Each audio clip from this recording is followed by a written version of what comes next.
Imaginez un instant, et si la fin de l'univers et les fins que l'on traverse dans nos vies suivaient en fait le même schéma secret?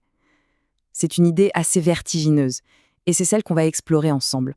On va voir qu'il existe un lien vraiment surprenant entre le cosmos et notre propre existence. Voilà, cette simple question, elle nous plonge directement aux frontières de la cosmologie et même de la métaphysique.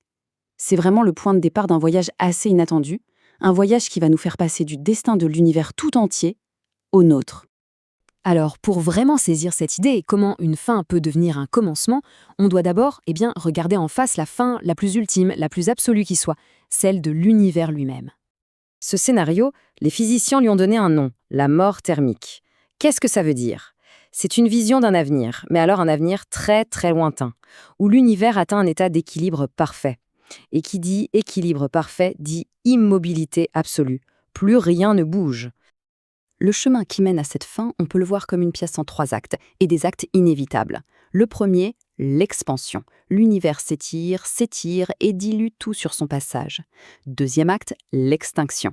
Lentement, sur des milliards et des milliards d'années, tout s'éteint. Les étoiles, la matière, l'énergie, tout disparaît.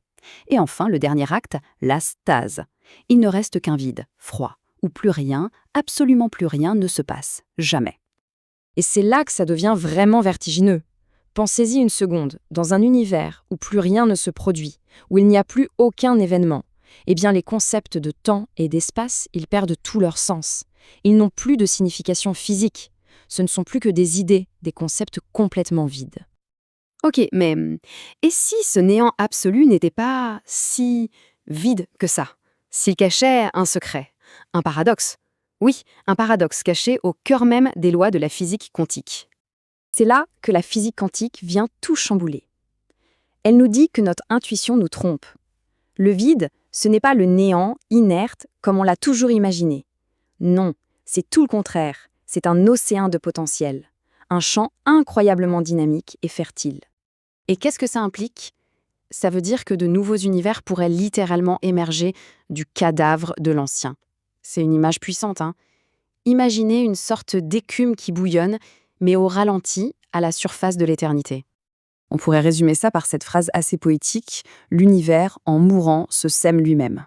En gros, sa mort n'est pas une fin, c'est une manière de se régénérer à l'infini.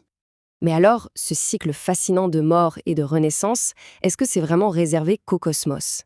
Et si ce grand motif se répétait en fait à une échelle bien, bien plus proche de nous? Et si tout ce drame cosmique, cette histoire de fin qui est un commencement, se jouait aussi, mais en miniature, à l'intérieur même de nos vies? C'est là qu'intervient le concept de fractal. L'idée, c'est que ce processus est un motif fractal, c'est-à-dire un schéma qui se répète, encore et encore, à différentes échelles. Un écho qui part du cosmos et qui vient résonner jusqu'au plus profond de la structure d'une vie humaine. Alors maintenant, on va faire un zoom. On quitte l'immensité de l'espace et on plonge dans un paysage bien plus intime, mais tout aussi complexe, celui du cœur humain. On parle ici du moment où on prend conscience que certaines relations ou certaines situations dans notre vie, eh bien, elles ne nous nourrissent plus. Au contraire, c'est une décision, un choix conscient de retirer son énergie vitale de tout ce qui est devenu faux, voire toxique.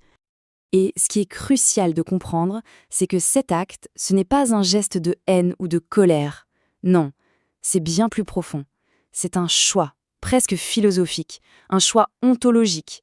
C'est le refus d'une vie qui sonne faux pour protéger ce qu'on a de plus précieux, sa propre vérité. Et dans l'exemple qui est donné, cet effondrement personnel, il s'est produit sur plusieurs fronts en même temps. Et le résultat, c'est la création d'un vide. Un vide là où, avant, il y avait des attachements, des illusions, tout un monde. Et là, on retrouve notre parallèle avec le cosmos. Parce que, tout comme le vide quantique, ce vide personnel n'est pas une fin en soi. Il devient un espace de pur potentiel, la fondation parfaite pour une renaissance. Et de ce vide, qu'est-ce qui a émergé? Une nouvelle vie. Une vie qui n'est plus construite sur le besoin d'être validée par les autres, mais sur ses propres forces, sur ses propres ressources. Une vie qui est maintenant guidée par une curiosité toute neuve pour le monde, pour le vivant. C'est un exemple absolument parfait de ce qu'on appelle l'autopoïèse, un mot un peu complexe qui veut dire autocréation. C'est l'idée d'une vie qui se recrée elle-même, à partir de ses propres forces. Une vie qui se met à vivre depuis son centre, et non plus en essayant de combler un manque. Alors, la grande idée à retenir, c'est ça. Nos transformations les plus profondes, les plus personnelles, semblent suivre la même logique, la même loi fondamentale que l'univers tout entier.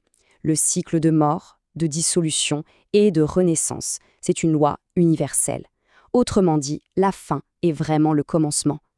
Et ça nous laisse avec une dernière question, une pensée à méditer. Et si chaque fin, qu'elle soit grande ou petite, n'était pas juste une fin? Si chaque crise, chaque perte était en réalité un univers en attente de renaître? Un vide créatif qui n'attend qu'une étincelle pour un tout nouveau commencement.